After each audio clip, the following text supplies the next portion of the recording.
You see, Kamala Harris, she just had a hit piece come out on her, and it's nasty. It does not make Kamala Harris look very good at all. Only it came out in I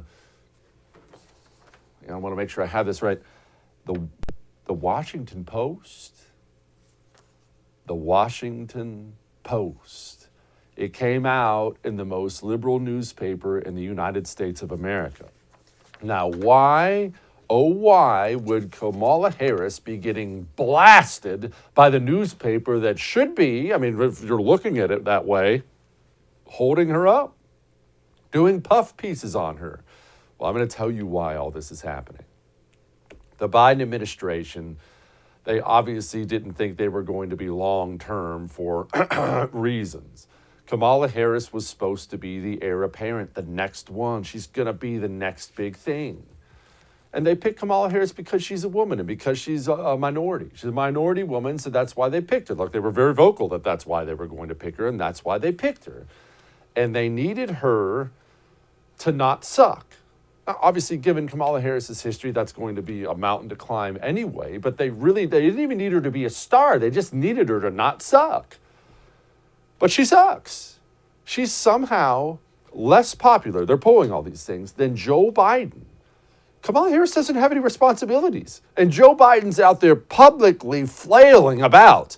And she's found a way to be less popular than Joe Biden. Well, here's how it works.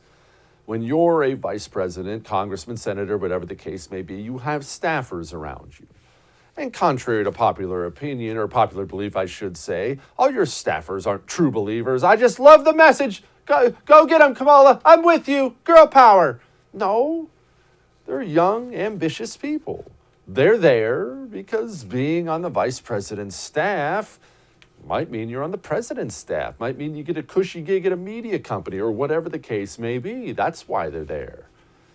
Except Kamala Harris sucks, and she's terrible to work for. One staffer came out and said, quote, "The constant amount of soul-destroying criticism and also her lack of confidence, so you're constantly sort of propping up a bully, and it's not really clear why."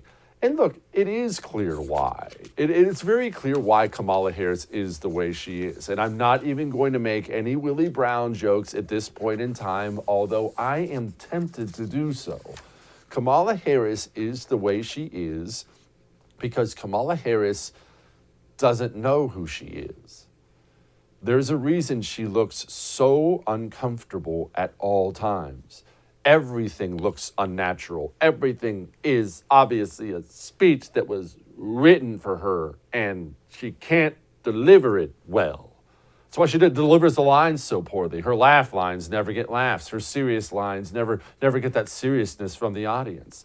She's not real. She's a nervous human being, an unconfident, unsettled human being who doesn't know who she is, but there's something worse. Combine that with the fact she's insanely ambitious. All she wants is the next big thing. That's all she's ever wanted. And so when you combine those two things, what you have is a boss from hell who will destroy anyone underneath her if things aren't going well. And for Kamala, things are never going to be going well because she's Kamala. Hey, thanks so much for watching the first on YouTube. If you liked what you saw, go ahead and like and subscribe. You heard me. Like it, subscribe. You'll get a lot more of it and a lot more of me.